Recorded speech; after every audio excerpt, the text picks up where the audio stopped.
안녕하세요, 구독자 여러분. 구독과 좋아요는 채널 운영에 큰 힘이 됩니다. 네 아빠 장례식 때도 영어 단어장 보고 있는 건 대체 무슨 생각이니? 장례식 한다는데도 공부하겠다고 하니까 남들이 다 흉보더라. 나 이제 고3인데 공부해서 좋은 대학 가고 성공해야지. 그래야 아빠 억울하게 죽은 원한도 풀어줄 수 있을 거 아냐. 엄마랑 말다툼이나 하고 있을 시간 없어. 이 엄마도 너만큼이나 힘들고 괴로워. 엄마 위로를 해줘야 할 시간에 네가 이렇게 반항적으로 굴면 어떡해. 솔직하게 말해서 아빠 죽은 거 다 엄마가 잘못한 거잖아. 계모임 그런 거 하지 말고 식당이나 건실하게 운영하자고 했던 아빠 말 기억하지? 그런데 엄마가 고집 부려서 계모임 들어갔고 결국 계주 도망갔고 이 문제로 2억 넘게 날리고 아빠까지 죽게 만든 사람이 엄마 아냐? 황 씨 부부한테 속아서 돈 잃은 건 내 잘못이라 치자. 헌데 네 아빠가 교통사고 난 건 왜 엄마 잘못이니? 돈 들고 도망간 개주 찾는다고 몸도 안 돌보고 돌아다니길래 그러지 말라고 눈물로 호소했어. 그 전에 나나 아빠가 엄마한테 호소했었던 걸 안 들었잖아. 아빠가 말한 것처럼 공부 열심히 해서 성공할 거고 똑똑한 사람 될 거니까 나 좀 내버려둬. 엄마처럼 남한테 사기나 당하는 사람 피 물려받은 게 싫어질 지경이라고. 어쩜 이렇게까지 엄마 속을 썩일 수가 있니? 솔직히 이장이던 황 씨가 가족도 없는 처지라 그런 짓 할 거라고 누가 예상을 했겠니? 변명을 하려는 게 아니라 지금까지도 무슨 사정이 있었겠지 하는 사람들도 많아. 그런 분위기가 지긋지긋해서 수능 끝나고 나면 나 서울로 바로 갈 거야. 서울에 있는 대학에 입학해서 거기서 자취하고 직장도 구할 거라고. 그 편이 서로 얼굴 안 보고 훨씬 좋겠지? 기숙사 잡으면 비용도 많이 아껴질 거고. 너 처음에는 지방 국립대로 알아보겠다더니 이런 변두리 쪽에 있어봤자 속만 터질 것 같고 사람이 크게 되려면 큰 물에서 놀아야 하지 않겠어? 명절 때는 그래도 얼굴 비추든지 할게. 시골이나 다름없는 지방에서 아빠가 하던 식당은 맛집으로 이름이 나 있었던지라 가정은 그럭저럭 부유한 편이었습니다. 하지만 동네 이장이자 최연장자였던 황 씨가 주최한 계모임에 엄마가 참여했던 것이 불행의 시작이라 할 수 있었죠. 엄마가 돈을 받을 차례가 되기 직전 계주인 황 씨가 돈을 들고 도망가 버린 일이 있었고 아빠는 계주를 잡겠다며 전국을 돌아다니다시피 하다 사고를 겪었습니다. 트럭에 치여 의식불명에 있던 아빠가 죽는 일까지 생기게 되니 저로서는 황 씨만큼이나 엄마를 원망할 수밖에 없었죠. 네 얼굴 본 지도 3년은 넘었다. 언제쯤 엄마 보러 한번 내려올 거니? 아니면 엄마가 너 보러 올라갈까? 몸도 안 좋으면서 괜히 무리하지 마. 나 요즘 공부한다고 바쁜 거 엄마도 들었잖아. 법무사 시험 통과하기 전까지는 사소한데 신경 쓸 시간이 없어. 너 그렇게 공부만 하다가 좋은 세월 다 간다? 대학도 곧 졸업하게 될 텐데 맘에 맞는 남자친구는 없고 난 네가 좋은 사람이랑 결혼해서 행복하게 살았으면 좋겠구나. 남자친구는 무슨 사랑이 밥 먹여주는 것도 아니고 연애해봤자 시간만 낭비하잖아. 서로 밥 먹었냐? 어디 갔냐? 이런 시시콜콜한 것만 묻는 관계는 귀찮기만 하더라고. 으이그 이 답답한 거사. 연애를 해봐야 맘에 맞고 좋은 사람도 만나는 거야. 사람을 사귀면서 실패도 해보고 도전을 해봐야 할 거 아니니. 엄마, 나 아직 아빠 돌아가신 일로 엄마 완전히 용서한 거 아니거든? 막말로 사람 아무나 믿어봤자 그 사람이 나쁜 마음으로 사기치면 어떡할 건데? 겉으로는 좋은 모습으로 포장돼 있길래 믿었더니 나중에 나쁜 놈이면 어떡할 거냐고. 너 그럼 이 엄마도 못 믿는 거야? 그래도 가족은 믿을 수 있지 않니? 당연히 엄마가 나 속일 거라고는 생각 안 하지. 그런데 나 몰래 또 다른 사람하고 어울리다가 사기당할지도 모른다는 생각은 하고 있어. 그런 면으로는 엄마 여전히 못 믿어. 네 아빠가 너 어릴 때부터 책도 많이 읽고 애가 아주 똑똑하다고 칭찬했었던 거 기억나니? 그런데 그렇게 주변 사람들한테 벽치고 누구도 못 믿으면 그건 똑똑한 거 아냐. 난 네가 그렇게 딱 부러진 모습을 가지고 있는 건 좋은데 마음 터놓을 수 있는 사람이 한둘쯤은 꼭 있었으면 좋겠어. 사람은 누구나 혼자 태어나서 혼자 죽는다고 하잖아. 아마 내 평생에 그런 사람 만날 일은 절대로 없을 거야. 그래도 엄마가 그렇게까지 말을 하니 나중에 괜찮다 싶은 사람 있으면 소개해주기는 할게. 그 말만으로도 고맙다 얘. 참, 이번에 고춧가루 아주 잘 마른 거 얻어놨는데 좀 보내줄까? 매실청도 매일 먹어주면 해독 작용에도 아주 좋다는데 너한테 필요할 것 같아서. 엄마나 잘 챙겨 먹어. 나는 종합 비타민 꼬박꼬박 먹고 있잖아. 그런 것보다는 자연에 있는 음식으로 영양을 섭취하는 게 좋으니까 그렇지. 택배로 붙일 테니까 잘 수령해.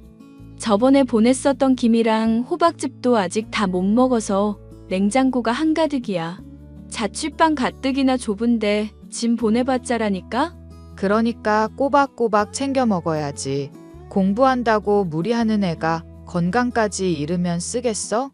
매달 엄마가 돈 붙여주고 신경 써주는 걸로도 충분하니까 괜찮아. 나도 아르바이트로 돈 벌어둔 거 있으니까 엄마나 건강 챙겨.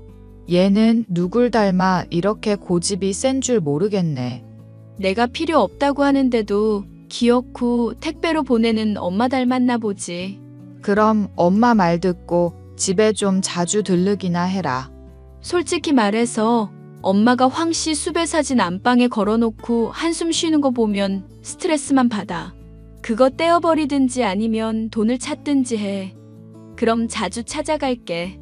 엄마가 황씨한테 사기를 당했었던 일 때문에 많은 스트레스를 받았었던 저는 대학에 입학 후 자연스럽게 법에 대한 관심이 생겼습니다.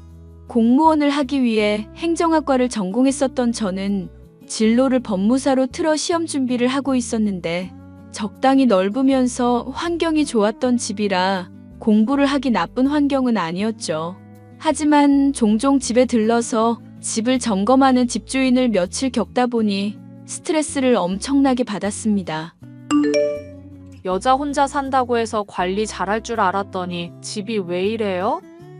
어머, 세상에, 여기 곰팡이도 생기고 배수구에 머리카락 쌓인 것 좀 봐. 불쑥불쑥 찾아오는 것 좀 그만둬 주시는 게 어떨까요? 공부 중인데 이렇게 매주 한 번씩 찾아오시는 거 아주 불편하네요. 이봐요, 아가씨. 내가 여기 싼 집 세놓고 있다고 무시하는 거야? 내가 관리하는 세대가 20개는 넘어. 집주인분께서 얼마나 부자냐가 문제가 아니거든요. 저랑 상의도 없이 일방적으로 들리는 게 불편하다는 얘기죠. 법적으로도 이렇게 자주 방문하시는 건 문제가 있다고 생각 안 하세요? 아가씨, 내 아들이 로스쿨에서 법 공부하는 사람이야. 왜 이래? 내가 법적으로 문제될 일 저지를 사람으로 보여? 방문하는 거 멋대로 거절했다가 시설에 문제 생기면 아가씨가 다 물어줘야 하는 건 알고 있지? 법 얘기하시니까 저도 한마디 보태볼게요. 이렇게 사전 통보도 없이 매주마다 방문하시는 건 문제가 있는 행위거든요. 통상적으로 분기에 한 번 정도 방문해야 하고 그것도 제가 방문을 받아들일 때만 들어오실 수 있어요. 그런데 저 이사 오고 얼마 되지 않아 마스터키로 잠겨있는 문 억지로 열고 들어오셨던 거 기억하시죠? 그거 주거 침입죄에 해당할 수 있다는 얘기예요. 어머머, 아가씨 참 맹랑하고 황당한 소리를 아무렇지 않게 한다. 이거 내가 임대해준 집이고 내 소유물이야. 내 물건 내가 확인하고 점검하고 보수까지 해주겠다는데 아가씨가 무슨 권리로 그걸 거절해? 법 좋아하시니까 법 공부 좋아하시는 아들분한테 한번 물어보세요. 내가 더 잘못이 큰가, 아줌마가 잘못이 큰가 금방 알 수 있을 테니까요. 아니면 한번 소송이라도 해서 알게 해드릴까요? 어린 게 연장자한테 못하는 말이 없네. 화장실에 머리카락이며 곰팡이 어떡할 거냐고. 그거야 계약서에 퇴실시 청소비 항목에 다 포함되는 내용이죠. 전 보증금 지불해서 계약한 거고, 그동안은 제 집인데 집주인이 명령한다고 그때그때 치워야 하나요? 더 듣기 싫으니까 제 집에서 나가주세요. 너 이러는 거 다 기억해 둘 거야. 내가 은혜는 잘 까먹어도 모욕은 못 참는 사람이라고. 내 아들이랑 동년배고 타지에서 공부한다는 거 불쌍해서 좋게 봐주려고 했더니 마구 선을 넘네? 선을 넘는 건 반말이나 해대는 아줌마고요. 뭐? 아줌마? 너 말 다 했어? 솔직히 좋게 봐주려고 한다고 해놓고 신경 뭐 써주셨는데요? 아래층 사람이 화장실에서 환풍기 틀고 담배 피우는 것 때문에 힘들다고 말씀드렸던 거 기억하시죠?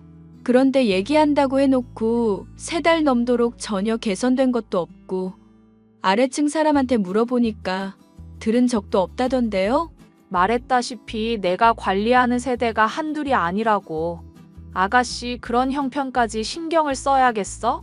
그리고 태풍 불어와서 창문에 금 갔었던 거, 유리창 수리하는 분이 와서 확인해주기 전까지는 제 탓이라면서 우기셨잖아요. 뻔히 실리콘 붙어있는 거 이사 올 때 그대로인 거 봤으면서 변색이 된 거 보니 내가 급히 덧칠을 했니 어쩌니 하면서 박박 우겨댔었죠? 이거 이빨로 사람 죽일년이네? 야, 이 미친년아. 네 말이 100% 맞고 옳다고 치자. 그럼 이렇게 연장자한테 대드는 건 맞는 거니? 너는 애비 애미도 없어? 반말하지 마. 이 미친 아줌마야. 당장 안 나가면 주거 침입죄로 신고할 거야. 제가 공부하는 동안 틈틈이 들려서 저를 괴롭히던 집주인은 제가 딱 싫어하는 인간의 전형인지라 도저히 좋게 상대할 수가 없었는데요. 문 밖으로 밀어냈더니 당장 저를 집에서 쫓아내겠다느니 헛소리를 하며 고래고래 소리를 질러대기까지 했죠. 얼마 지나지 않아 집주인의 아들이 제게 연락을 해왔습니다. 안녕하세요. 저 임대인의 아들인 남희철이라고 하는데요. 듣자 하니 엄마랑 좀 오해가 있었던 것 같아서요. 오해랄 건 없고 제 요구나 요청은 안 들어주시면서 자꾸 고집을 피우셔서 다툼이 있었네요. 자꾸 임대인 권리 들먹이면서 의무는 하나도 안 지키시는데 제가 말이 좋게 나갈 수가 있나요? 죄송합니다. 제가 진심으로 사과드릴게요. 사과는 됐고 어머니 되시는 분한테 이런 일 다시는 재발되지 않게 해달라고만 얘기해 주세요. 솔직히 태풍 올 때 창문 깨진 거 제 탓으로 몰아가시던 것도 그렇고 스트레스 받는 일이 한둘이 아니니까. 저도 법 공부 중이라 싸우려 든다면 얼마든지 따질 수 있는 문제들인데 공부하는 동안 시간 뺏기기 싫어서 참는 거예요. 아, 들었습니다. 법무사 공부하고 계신다고. 저도 로스쿨 다니면서 공부하고 있는데 얼마나 법 공부하는 게 힘든 줄 알죠. 혹시 지금 로스쿨 다닌다고 저 위협하시는 거예요? 싸워봤자 제가 질 게 틀림없다거나? 아니요. 그럴 리가 있나요? 그저 얼마나 엄마가 세입자분께 스트레스를 줬을지 상상이 가서요. 사실 엄마가 고집이 좀 센 사람이라서 남의 말은 죽어라 안 듣는 사람이거든요. 창피하니까 그러지 말라고 해도 아들이 로스쿨 다닌다, 법 공부한다. 어찌나 자랑을 해대는지. 자식인 저도 화나는데 다른 분들이야 오죽할까 싶네요. 그쪽 분도 어머니 때문에 많이 힘드신 모양이네요. 솔직히 엄마가 극성이면 자식이 좀 힘들긴 하죠. 말도 마세요. 여자친구 사귀게 되면 조상부터 다 흥신소에 맡겨서 조사해봐야 한다고 하시는데 기겁을 했다니까요. 엄마 흉을 보려는 게 아니라 정말 극성인 사람이라 괜히 감정 다툼으로 가면 좋지가 않거든요. 그래도 이번 일은 엄마가 무조건 전적으로 잘못한 거니까 자존심 상해하기는 해도 결국 인정할 수밖에는 없을 거예요. 앞으로 찾아가는 일도 없게 할 테니까 공부 열심히 하시고 파이팅 하세요. 네, 감사합니다. 그렇게 말씀해 주시니 저도 많이 풀렸어요. 참, 엄마가 형광등 교체 비용이며 벽지 비용이며 부당하게 청구한 것도 알게 됐거든요. 약소하지만 이거 챙겨 드세요. 아니요. 저도 괜히 싸우기 싫어서 그냥 넘어갔던 건데요. 진짜 이런 거 안 챙겨주셔도 돼요. 제가 죄송해서 그래요.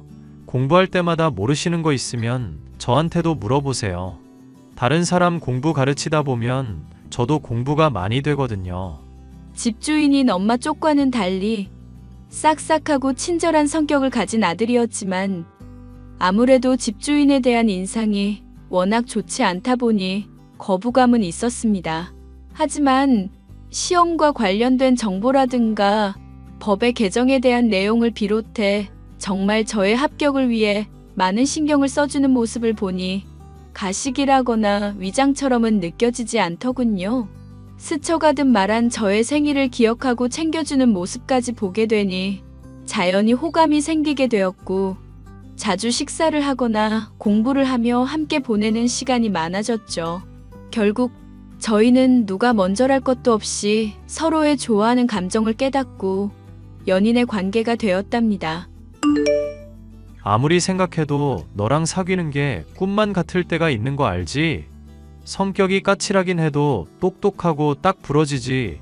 말은 틱틱거리긴 해도 은근히 챙겨주지. 까면 까도 계속 매력이 나오는 양파 같은 사람이야, 넌. 또 오글거리는 소리 해대는 거 보니까 공부하는 게 많이 힘든가 보네. 힘들긴. 나 얼른 변호사 되어야 당당하게 너랑 결혼도 할 수 있을 건데. 장모님한테 인정받고 우리 가족한테도 축복받는 결혼하려면 열심히 공부해야지. 할아버지도 그렇고 엄마도 그렇고 나 성공하는 것만 바라보고 있는 사람들이거든. 오빠한테 할아버지도 있었어? 나 처음 얘기 들어. 시골에서 농사하시던 분인데 성격이 좀 안 좋은 분이라서 얘기를 잘 안 했었지. 어떻게 성격이 안 좋으신데? 솔직히 이런 말하기 좀 조심스럽긴 한데. 오빠, 어머님 쪽도 한 성깔 하시잖아. 그 나쁜 성격이 다 할아버지한테 물려받은 거라더라. 어찌 됐건 할아버지가 건강 문제인지 뭐지 모르겠는데 시골에서 다 정리하고 올라오신 지는 한참 됐어. 원래 엄마랑 사이가 안 좋았었는데 무슨 일인지 두 사람 다 화해한 모양이더라고. 어릴 때는 엄마가 할아버지 욕 엄청 하는 거 듣고 자랐었는데 이렇게 또 같이 사는 거 보면 핏줄이라는 게 끈끈하긴 한가 보다 싶고 그래. 그렇구나. 어떤 분인지 한번 뵙고 싶다. 탈모 있으시면 오빠한테도 유전될 수 있잖아. 뭐래? 나 머리 엄청 풍성하거든? 머리 가늘어지고 있어서 걱정할 때는 언제고. 그거야 스트레스 때문에 그런 거지. 원래 사람이 스트레스 받으면 그런 변화가 생기는 거잖아. 왜? 엄마만 해도 원래 너랑 드자비질했던 시기 있잖아. 그때 할아버지 때문에 스트레스를 많이 받았다고 그러더라고. 궁금하다. 어느 분이 잘못했는지. 법적으로 딱 결론 내려지는 케이스야? 이 와중에도 법 공부야. 그렇게 법적으로 뭐 결론 내리고 자시고 할 것도 없는 얘기야. 할아버지가 시골에서 정리하고 좀 재산이 있으셨는데 엄마한테 좀 돌봐달라고 하셨거든. 그런데 엄마는 같이 살기 싫으니까 재산만 달라는 식으로 갈등이 있었던 것 같더라고. 지금은 그럼 따로 사시는 거야? 같이 사시는 거야? 모시고 살기는 하는데 서로 말도 안 할 정도로 사이는 안 좋아. 밥 차리고 그냥 아프면 병원 데리고 가주는 정도를 모신다고 할 수 있을지는 모르겠다만. 할아버지 궁금한 모양이면 나중에 한번 소개해드릴까? 맨날 나보고 차만 처자 데리고 오라고 노래 부르시거든. 너 보면 되게 좋아하시겠다. 어휴, 됐어. 어머님보다 더 성격 있으신 분을 내가 어떻게 감당해.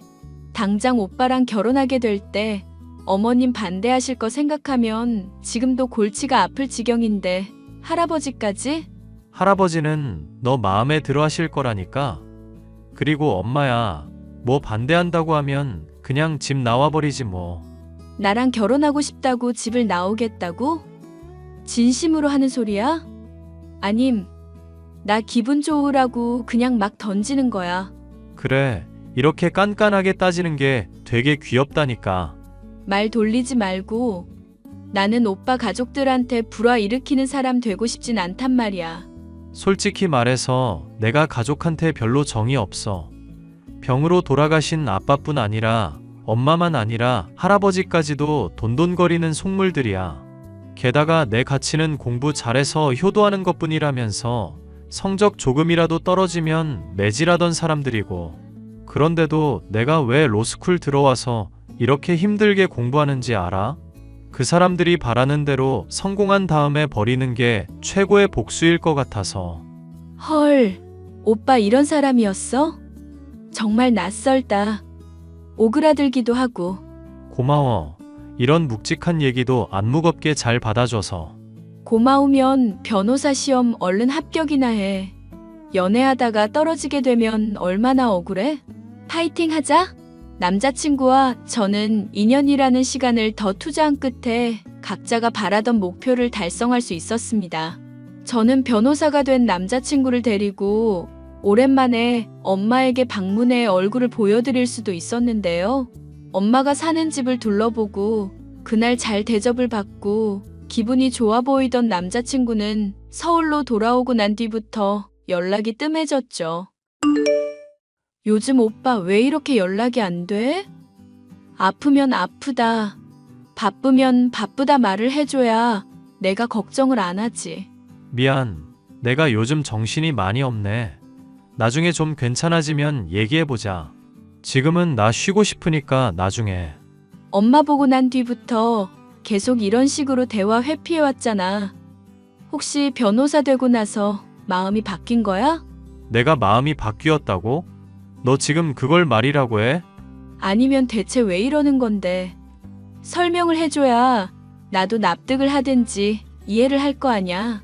나는 오빠가 좋은 사람이라 엄마 보고 나서도 마음 변하지 않을 거라고 생각했어. 사기당한 탓에 집 가난하다는 궁상까지 이해해줄 사람이라 생각했거든. 그런데 내가 또 바보같이 착각을 했나 보다. 역시 사람은 함부로 믿는 게 아니었는데. 그런 거 아냐. 단지 그냥 내가 널 책임질 수 있는 자격이 되나 걱정이 돼서 그러지. 차라리 내가 싫어졌으면 싫어졌다고 말을 해. 자격이니 뭐니 그게 다 무슨 소리래? 나보다 잘 살고 직업도 좋고 성격도 훨씬 나은 사람이 오빠잖아. 나한테 죄 지은 거라도 있는 사람처럼 왜 이러냐고. 하나만 솔직하게 대답해주라. 핏줄을 저버린 사람이라고 해도 넌 사랑할 수 있겠어? 그런 사람까지 믿고 평생 같이 할 수 있겠냐고. 아, 그래. 이제야 이유를 알겠다. 내가 엄마 시골에 두고 서울에 혼자 가서 공부만 했다고? 공부 핑계로 아픈 엄마 몇 년 동안 제대로 찾아보지도 않은 거 보니까 인성이 나온다. 이거지? 그런 얘기가 아니라. 아니다. 말을 말자. 내 얘기 아직 안 끝났어. 제대로 설명을 하라고. 미안. 내가 정리되는 대로 너한테 꼭 얘기할게. 남자친구는 의미를 알 수 없는 말만을 남기더니 한동안은 제 연락을 피하고 제대로 받지도 않았습니다. 믿었던 사람에게 배신당하는 게 이런 건가 싶어 큰 충격을 받았던 저는 서울에 더 있고 싶지 않은 마음에 시골로 내려갔죠.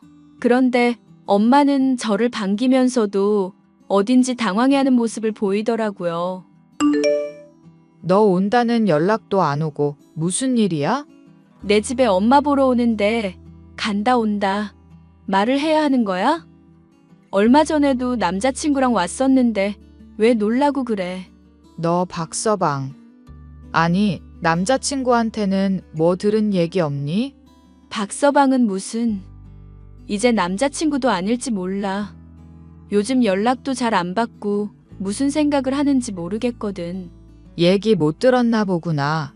그래, 차라리 잘 됐다. 무슨 일인데 그래?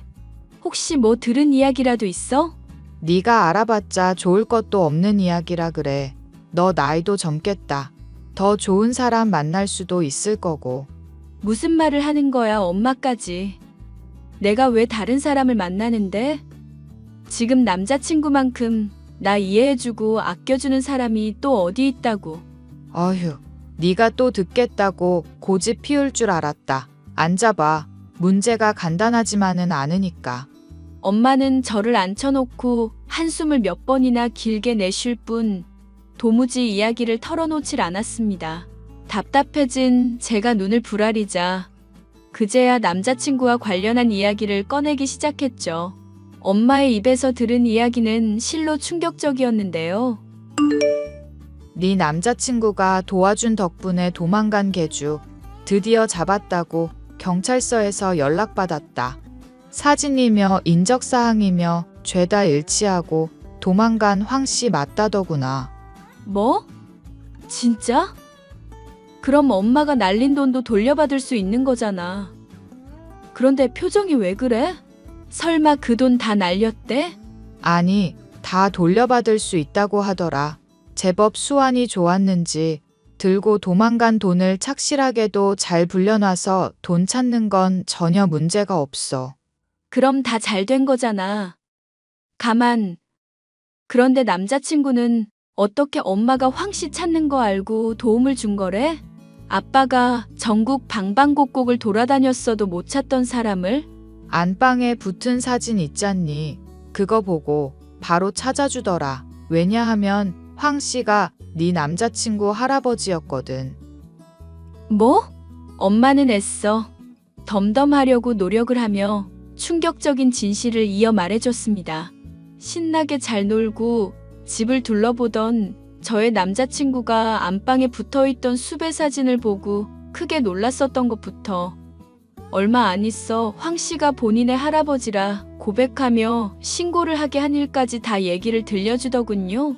모든 사연을 들은 저는 남자친구가 왜 힘들어하는 모습을 보였는지, 왜 저의 연락을 피했는지부터 핏줄을 버린 사람도 사랑할 수 있냐고 물었던 건지 알 수 있었습니다. 결혼하자, 당장. 결혼이라니 갑자기 그게 무슨 소리야.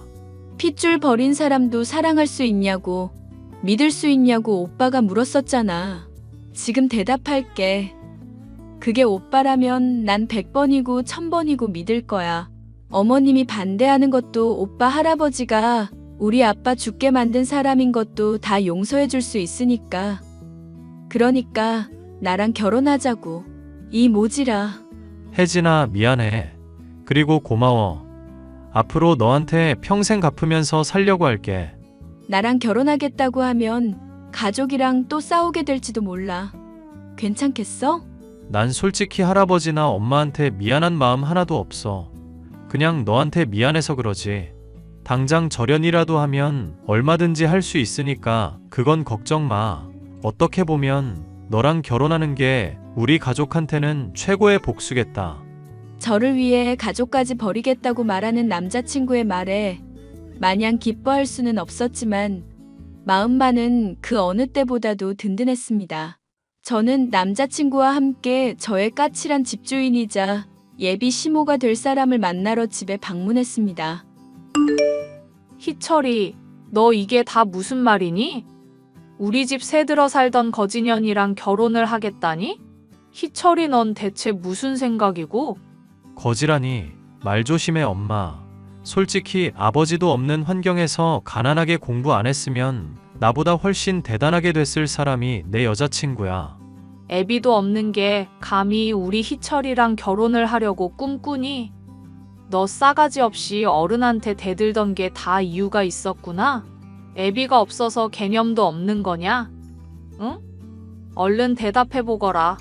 네, 맞아요.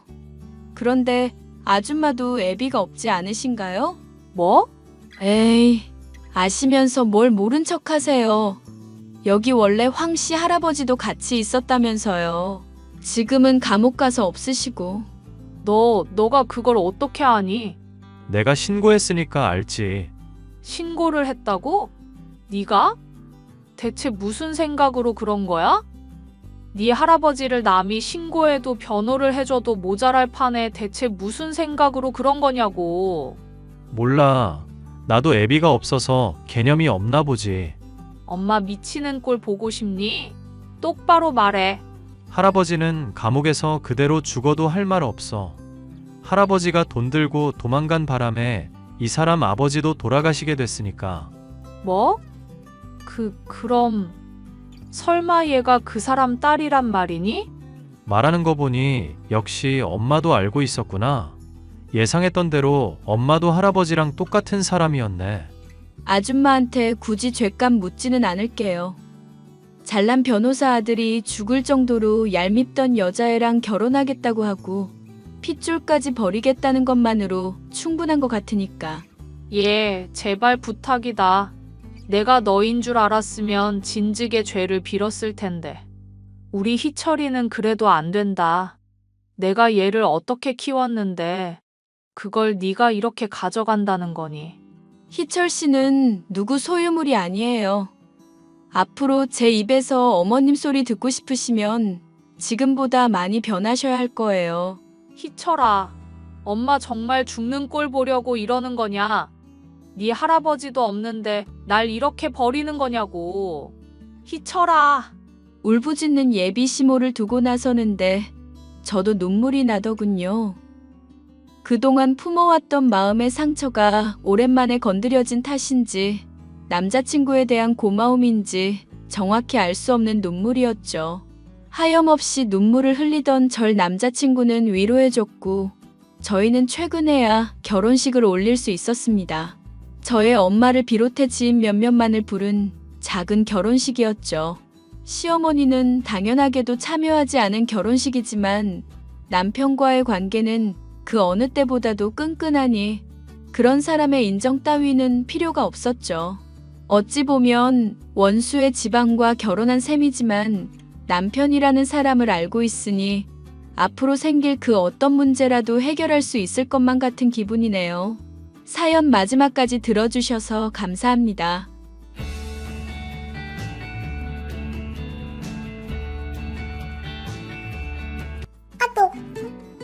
형님 다시 봤어요. 그렇게 안 봤는데 진짜 경멸스럽네요.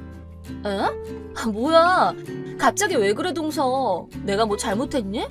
모른 척하지 마세요. 저희가 해외 나가 있는 동안에 어머님 댁에서 같이 살기 시작했다면서요. 근데 그게 왜? 왜냐뇨? 나이 든 부모님 속이고 부끄럽지도 않으세요? 뭐? 결혼한 후에 지금까지 쭉 따로 살아왔으면서 저희가 해외 출장 나와 있는 틈을 타서 같이 살다니 이건 좀 아니죠. 시댁이 자산가라서 큰 집에서 산다고 그거 노리고 기어 들어간 거잖아요. 뭐? 아니 잠깐만 무슨 말이야 그게. 그럴 리가 없잖아. 거짓말 마세요. 아주버님한테도 같이 산다는 얘기 들었고요. 시댁으로 가자마자 아주버님이 다른 지역으로 발령 나셔서 지금은 형님만 시댁에서 사신다면서요? 아주버님이 안 계신 틈을 타서 시부모님 돈도 함부로 쓰고 그러셨죠? 뭐? 아니 성진 씨가 그런 말을 했어? 내가 돈 함부로 갖다 쓴다고? 직접 그렇게 말씀하신 건 아니지만 부모님 돈 쓰면서 여유롭게 지내는 거 아니냐고 그러시던데요? 그래? 시부모님 속여서 집에 눌러 살고 돈까지 함부로 써대다니 진짜 못됐네요. 완전 사기잖아요 사기. 지금 하시는 게 딱 사기꾼 행세 아니에요? 저는 형님 마음대로 하게 둘 생각 없어요. 얼른 집에서 나가세요. 제가 거기서 살 테니까요. 시부모님들은 저희가 알아서 케어할게요. 집 관리도 저희가 하면 돼요. 에? 여기서 살겠다고? 동서랑 도련님이랑 둘이서? 마침 여기 일도 다 끝마치고 귀국할 예정이거든요. 이제 한국에서 일할 거니까 그 얘기도 전할 겸 아주버님한테 연락드렸던 거예요. 귀국하자마자 그대로 시댁으로 가서 같이 살 거예요. 성주 씨도 그렇게 하자고 그랬어요. 시부모님 입장에서도 친아들이 있는 편이 더 안심될 거 아니에요? 사기꾼한테 맡기는 것보다는요. 하긴 집에 남자가 있으면 편하긴 하겠지. 근데 진짜 괜찮겠어? 뭐예요? 그 집이랑 돈이 그렇게 아까우세요? 형님 속이 너무 환하게 보이니까 적당히 하시죠. 저희가 강제로라도 쫓아낼 거예요. 앞으로 시댁은 성주 씨가 이어받을 거예요. 불만 있으면 어디 한번 말씀해 보세요. 뭐라고 하시든 거부권은 없다는 것만 알고 계세요. 아니야, 알겠어. 그럼 나갈게.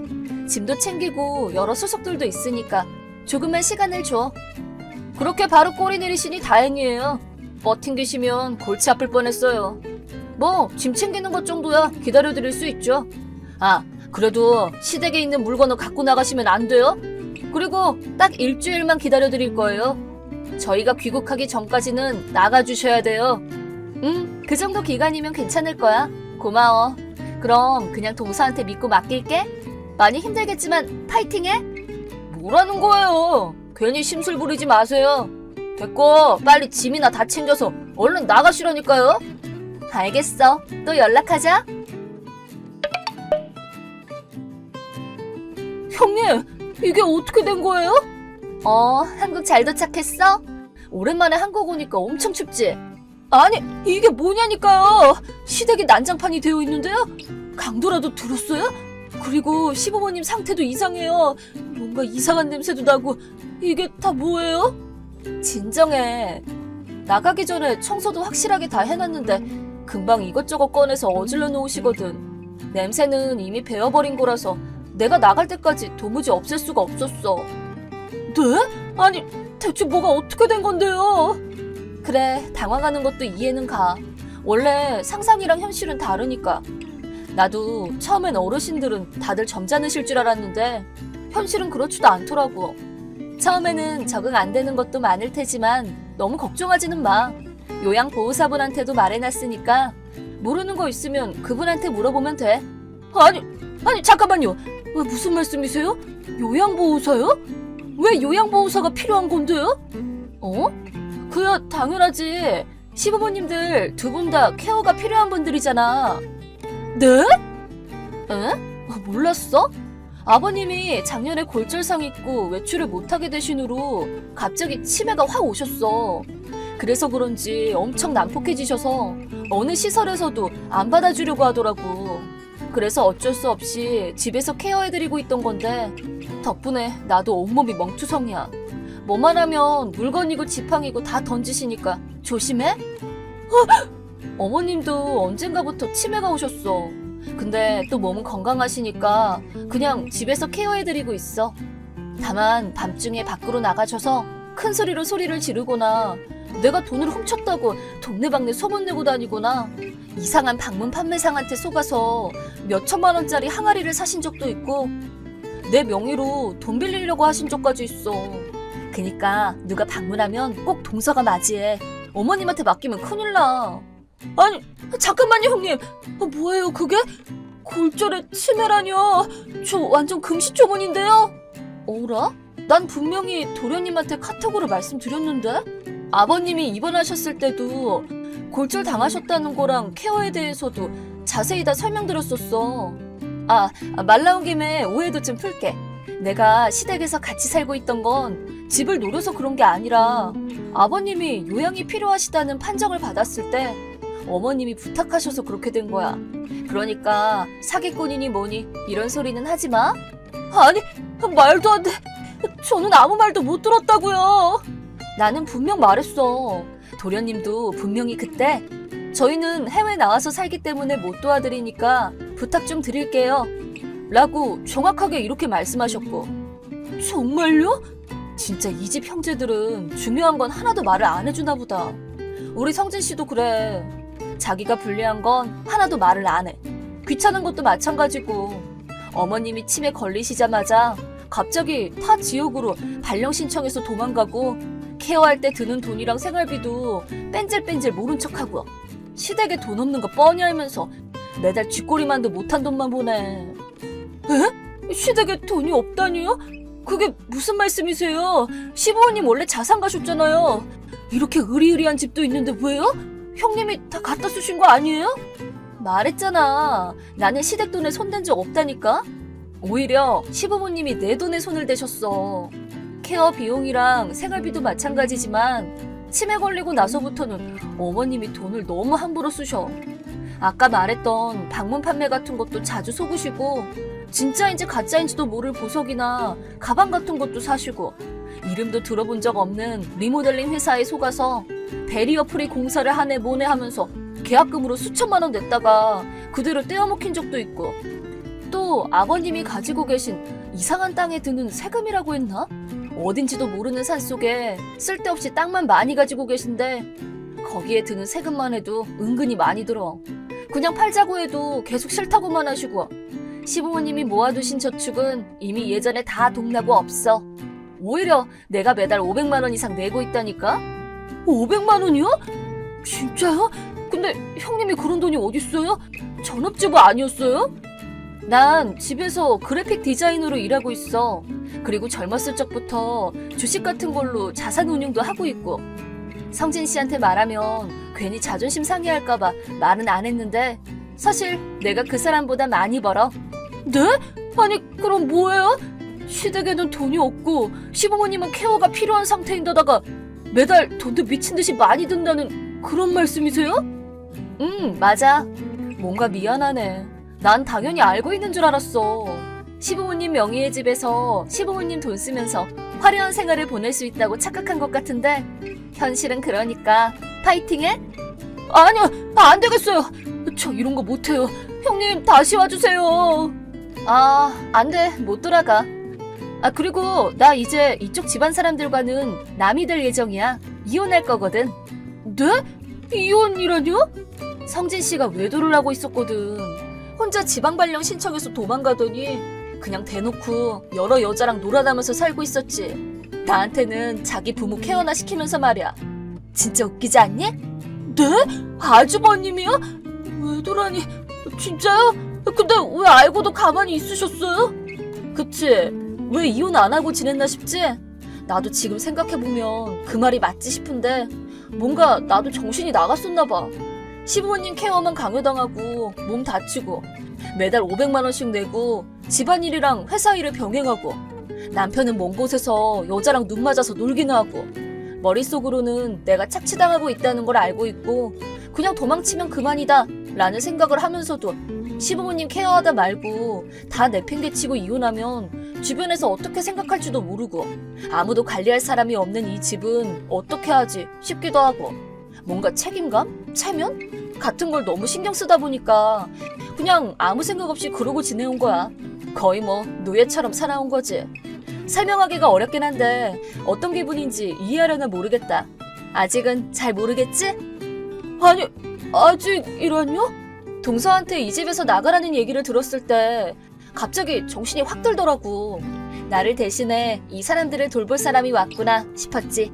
이제 내가 이 집을 떠나서 남편이랑 이혼해도 시부모 버리고 떠나는 여자라고 손가락질 받을 일도 없겠구나. 도망가도 되겠다 싶어서 얼마나 기뻤는지 몰라. 거의 동서가 구세주로 보일 지경이었다니까? 정말 고마워. 이제야 나는 내 인생을 다시 되찾을 수 있을 것 같아. 아니, 잠깐만요, 형님. 전 그럴 생각이 아니었단 말이에요. 제가 시부모님이랑 같이 살게요. 라고 시부모님 속이고 사기꾼 행세하지 말고 나가라고 분명히 말했잖아. 동서네가 알아서 케어하겠다며. 나 그 카톡 캡처까지 해놨잖아. 그거 보면 힘이 나길래 부적 삼아서 가지고 있으려고. 아니, 그런 게 아니에요. 사기꾼이라고 생각하지 않아요. 진짜로요. 이런 상황인지 몰라서 그랬어요. 그래도 돌봐드릴 사람이 와서 다행이야. 나 진짜 힘들어서 죽는 줄 알았잖아. 그럼 앞으로는 잘 부탁 좀 할게. 난 이제 이혼 준비도 해야 되고 바쁘거든. 잠깐만요, 형님. 제발 돌아와 주세요. 해외 출장 끝마치고 한국 돌아왔다고 한 거 거짓말이에요. 그냥 거기서 잘렸을 뿐이라고요. 사과드릴게요. 제가 잘못했어요. 제발요.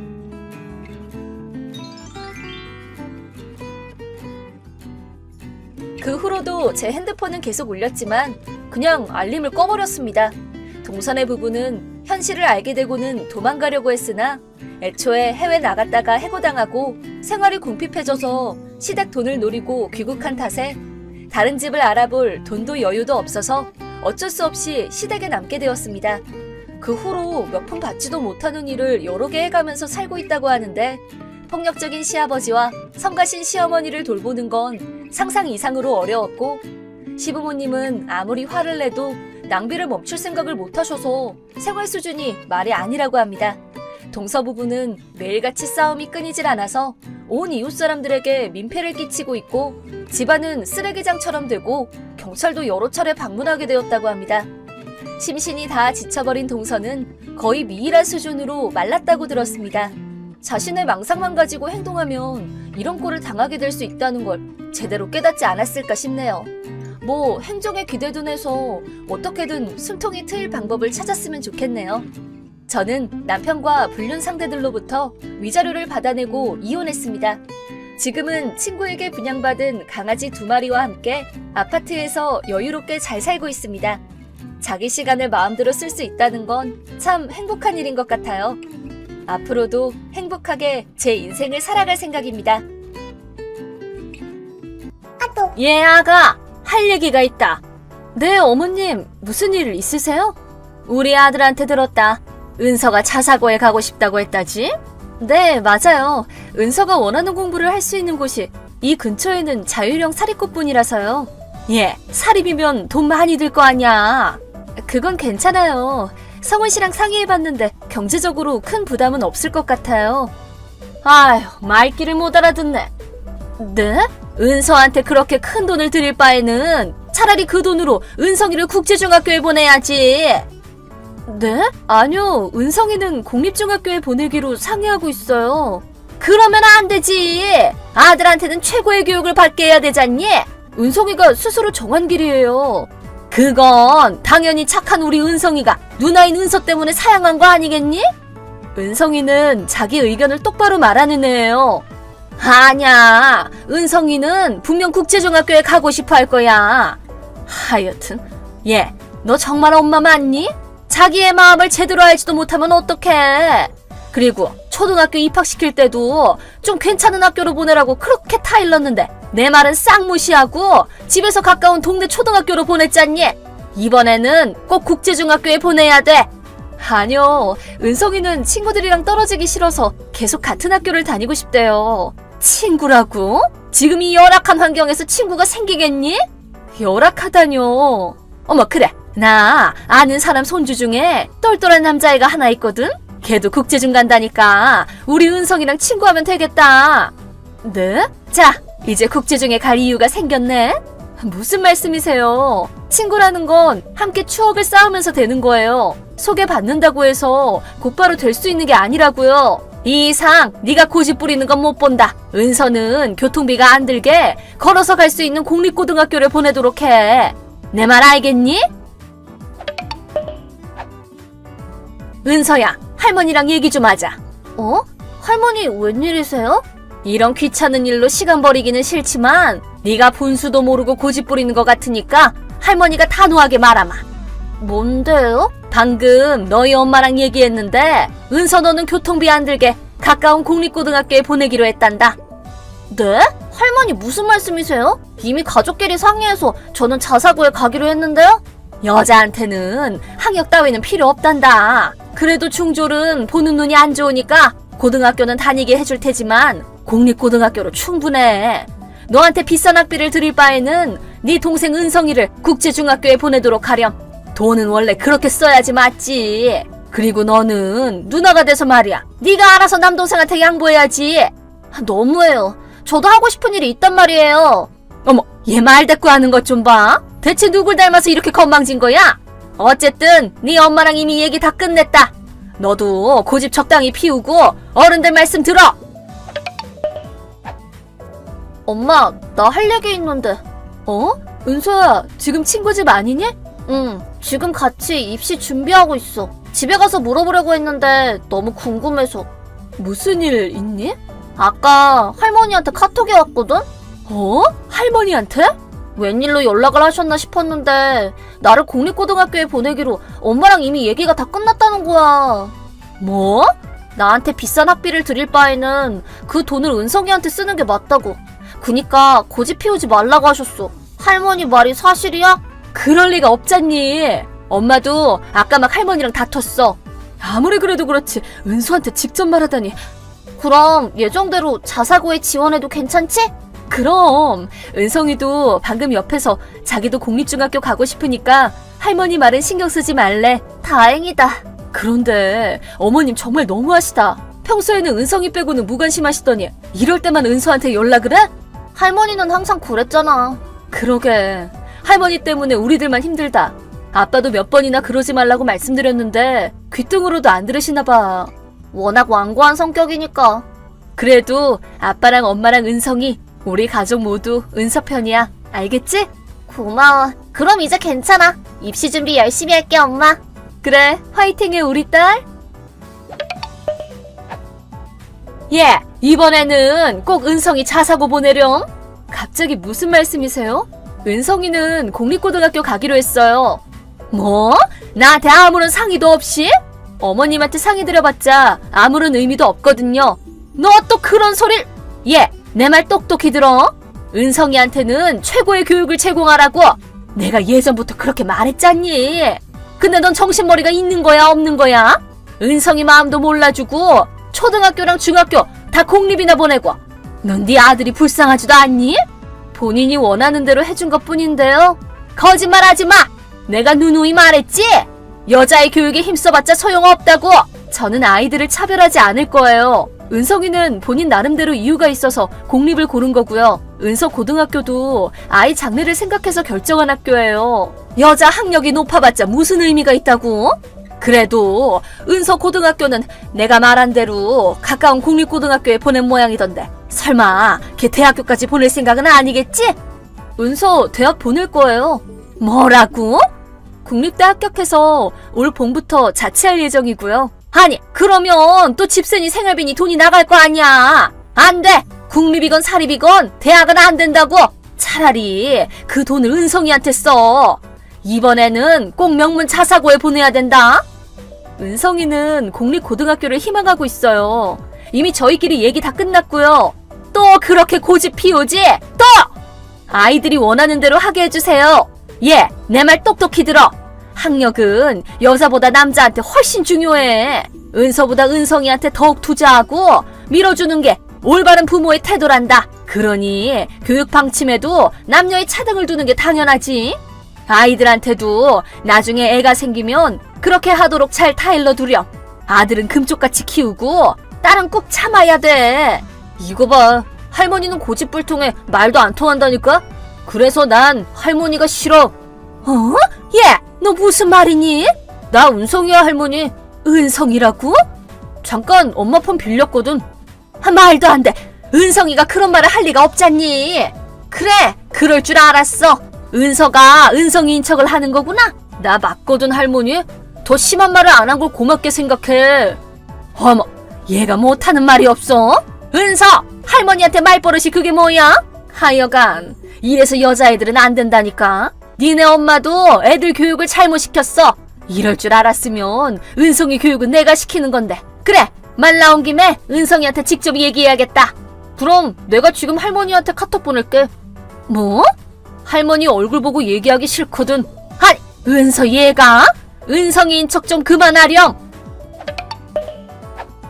할머니, 우리 강아지 엄마랑 누나가 그 모양이라서 우리 손주 참 힘들겠다.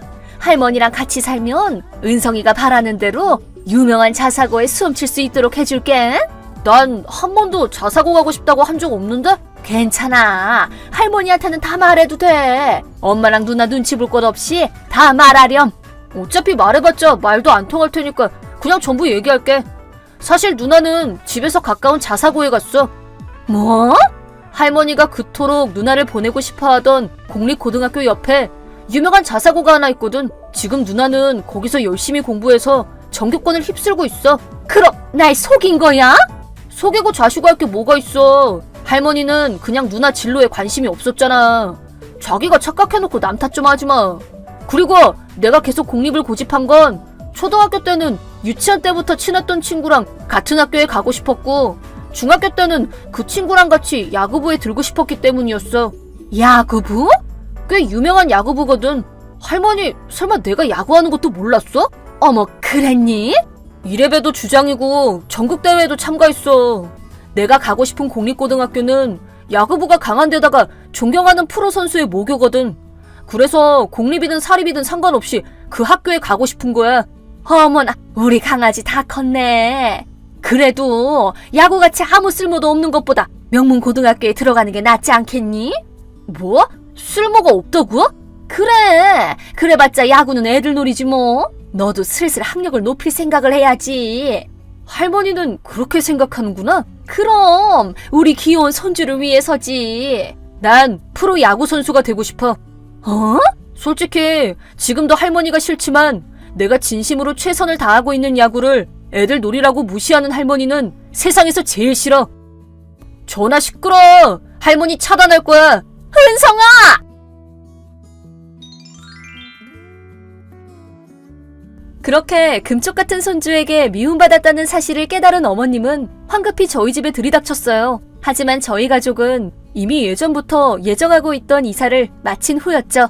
실은 은성이가 본격적으로 야구를 하려고 공립고 진학을 희망했을 때부터 남편은 이런 사태가 벌어질 줄 알고 있었다네요. 은서만 차별하는 태도에도 화가 나서 이번 기회에 끝장을 보자고 결심했는지 남편은 은성이 고등학교 입학에 맞춰 회사에 정근을 신청해 이사를 가기로 했답니다.